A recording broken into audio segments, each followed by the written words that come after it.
Bienvenue pour notre toute nouvelle analyse des données Champion Helmets consacrée au Scorpion EXO 1400R.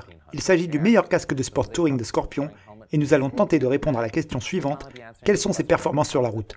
Comment va-t-on s'y prendre? Eh bien, nous avons envoyé notre pilote d'essai mesurer les performances du Scorpion sur la route et il est revenu avec de nombreuses données intéressantes, alors restez à l'écoute pour découvrir nos résultats.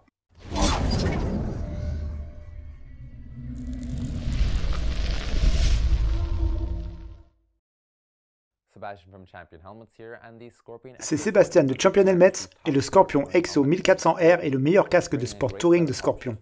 Avec un éventail d'options allant des coques en fibre de carbone aux coques en fibre de verre, le Scorpion EXO 1400R se démarque nettement de ses concurrents plus onéreux. Non seulement il remplit toutes les conditions standards du sport touring, comme la présence d'un pare-soleil rabattable, mais il dispose également du système AirFit de Scorpion qui vous permet d'ajuster la taille de votre casque au niveau des joues. Avec un prix de vente recommandé d'environ 300 €, le casque sera en concurrence avec le Nolan N87+, le HJC F70, l'Icon Airlift, le Bell Qualifier DLX et le Shark Squall 2.2. Passons donc directement à nos données. Avant de commencer notre test, n'oubliez pas de consulter notre chaîne YouTube et de vous y abonner pour rester au courant de nos dernières analyses Champion Data et de nos tests sur route où nous mettons à l'essai les casques sur la route, mesurons leurs performances et vous présentons les faits. L'EXO 1400R est composé du composite en fibre de verre TCT de chez Scorpion et se décline en 3 tailles de coque, ce qui est déjà un très bon point. Les tailles de coque sont réparties de la manière suivante. La première taille va de XS à M, la suivante couvre la taille L et la dernière va de XL à XXL. Le casque se ferme avec une mentonnière à double anneau en D et adopte une forme de tête ovale intermédiaire.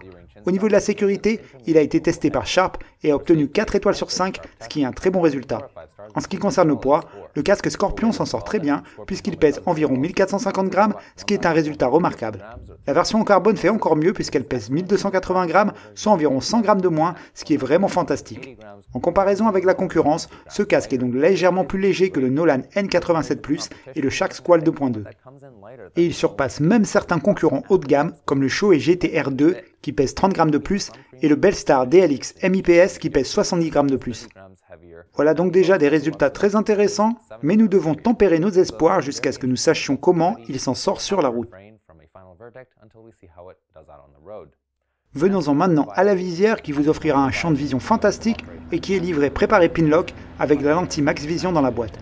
La version en fibre de carbone du casque inclut également une visière fumée foncée comme sur les casques de course Scorpion R1R. Mais les deux versions intègrent un pare-soleil actionné par un curseur situé sur le côté du casque. Pour retirer le pare-soleil, le processus est très simple puisqu'il suffit de le mettre en position complètement ouverte et de tirer vers le bas sur les deux leviers de dégagement situés de chaque côté. Pour le remettre en place, il suffit de l'aligner avec le rail et de l'enclencher. Au niveau du confort, le 1400R propose également le meilleur de ce que Scorpion peut offrir avec sa doublure interne Quick 3. Cette doublure est donc amovible, lavable, anti-humidité et antibactérienne. L'une des caractéristiques uniques du 1400R est qu'il intègre aussi le système Scorpion Airlift. Autrement dit, si le casque n'est pas assez ajusté ou si les coussinets de joue se desserrent avec le temps, vous pouvez pomper de l'air dans des poches situées de part et d'autre pour resserrer le tout. Mais nous y reviendrons tout à l'heure. Pour retirer l'intérieur, vous devez d'abord enlever les coussinets de joue à l'aide d'un ensemble de boutons pression situés de chaque côté. Une fois ces derniers retirés, on trouve de chaque côté un ensemble de dispositifs anti-bruit qui recouvrent les poches des haut-parleurs. Enfin, pour retirer le haut de la doublure, vous avez des boutons pression à l'arrière et un ensemble d'inserts sur le front. La doublure est confortable et moelleuse et elle répond aux exigences de base. À l'intérieur, le casque possède un bon nombre de rainures EPS pour favoriser la circulation de l'air et il y a également des poches pour haut-parleurs pour le système de votre choix que vous pouvez obtenir à un prix réduit grâce à nos offres groupées sur les casques. À l'intérieur de la mentonnière, il y a également une pompe rouge qui vous permet de gonfler les poches de chaque côté, ce qui est une solution intelligente et efficace au problème de l'ajustement. Pour finir, venons-en aux aérations du casque. Une entrée d'air réglable à plusieurs positions se trouve au niveau du menton, tandis que le front est muni d'une seule grande ouverture. À l'arrière, près de ce point stylisé, on trouve un ensemble de 3 sorties espacées autour du spoiler. Mais quelles seront leurs performances dans le monde réel lors de notre test? Eh bien, nous sommes maintenant arrivés à la partie la plus intéressante de notre analyse, où nous avons confié le casque à notre pilote qui est parti en chemin équipé de tous ses instruments de mesure. Avant de commencer notre test sur route, voici un petit rappel de la configuration de notre essai. À gauche, un écran blanc indique la température du casque en degrés Celsius grâce à un thermomètre placé entre la doublure de l'EPS. Au milieu, Un décibelmètre indique le niveau sonore du casque grâce à un microphone placé près de l'oreille du pilote. Enfin, le téléphone de droite indique la vitesse de l'air de la journée grâce à un anémomètre monté sur la moto. Nous avons testé le casque à une vitesse de 130 km/h sur de longs segments d'autoroute et nous avons relevé les moyennes tout au long du test. Lorsque nous avons sorti l'Exo 1400, la journée était idéale pour les tests avec une vitesse de l'air d'environ 120 à 130 km/h, bien que nous ayons eu quelques rafales à 130 km/h par la suite. Les 3 aérations ont-elles été efficaces? Pendant les tests, la température extérieure du jour était d'environ 16 degrés Celsius, tandis que la température interne du 1400R était identique, soit un résultat impressionnant de 16 degrés Celsius. Il surpasse donc presque tous nos concurrents de milieu de gamme, puisque les Airlift F70, N87+, et Squall 2.2 ont tous enregistré une température intérieure supérieure de 1 degré. Si l'on compare avec nos concurrents haut de gamme, le Scorpion en surpasse un certain nombre puisqu'il rivalise avec le HJC RPH A70 Carbone, mais c'est toujours le Bellstar DLX qui arrive en tête des casques de sport touring les mieux ventilés. En ce qui concerne le bruit, le Scorpion nous a également impressionné puisqu'il a atteint la barre des 100 décibels, battant une fois de plus les Icon, Shark, Nolan et HJC F70 d'une marge très confortable. Il faut cependant préciser que le HJC i70 est toujours en tête des casques d'entrée de gamme avec un résultat de 99 décibels et que le Shoei GTR2 et le HJC RPH A70 Carbone conservent le titre de casque de tourisme sportif le plus silencieux avec leur résultat de 97 décibels. Au cours du test, notre pilote a trouvé que le casque était dans la moyenne, il n'était pas inconfortable mais ne procurait pas le même niveau de confort que nous aurions pu attendre d'un casque haut de gamme, mais cela reste correct compte tenu du prix du casque et il s'agit toujours d'un excellent casque d'entrée ou de milieu de gamme car la doublure est agréable sur la peau. Avant de passer au classement final, un petit mot sur les spécifications du casque. Il s'en sort plutôt bien dans cette catégorie puisqu'il respecte les principes de base du tourisme, comme les poches pour haut-parleurs, les coussinets de joue à dégagement rapide et un ajustement adapté aux lunettes. La finition est d'une qualité moyenne, mais le système Airlift lui propose d'offrir un bon nombre de particularités en matière de doublure et de personnalisation. Avec toutes nos données rassemblées, voyons maintenant le nombre d'étoiles que le casque a réussi à obtenir.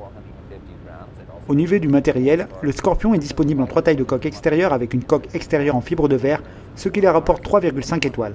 Son poids de 1450 grammes lui vaut également un bon score de 4 étoiles, la visière est préparée pinlock avec l'insert dans la boîte, ce qui lui fait gagner 4 étoiles, tandis que le résultat de 100 décibels lui en fait gagner encore 4. Au niveau de la ventilation, il n'y a pas de différence de température avec l'extérieur, le Exo 1400R gagne donc 4 étoiles. Pour ce qui est du confort, la doublure est plutôt légère, ce qui lui vaut 3 étoiles. Enfin, pour ce qui est des spécifications, le casque s'est limité aux éléments de base et obtient donc 2 étoiles.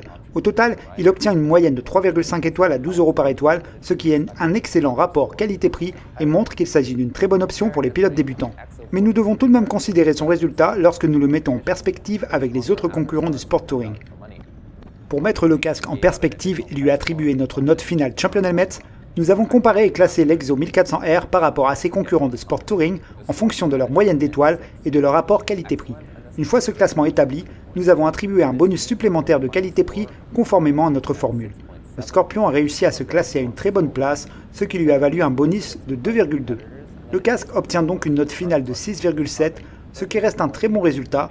Il dépasse donc la plupart de ses concurrents en termes de prix et se rapproche du Shark Spartan GT Carbone, même s'il n'est pas en mesure de le surpasser. Mais ce résultat reste tout de même très intéressant. Une fois nos données collectées et nos notes attribuées, nous arrivons à un résultat très intriguant pour le Scorpion Exo 1400R. Le casque offre un bon ensemble de caractéristiques de base, tout en étant capable de réaliser des performances et de respecter les principes de base du touring.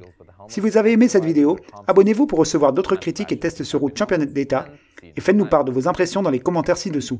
N'oubliez pas que nous proposons également plusieurs offres groupées avec le casque, notamment des visières supplémentaires ou des systèmes de communication. C'est Sébastien de Champion Helmet, et à la prochaine!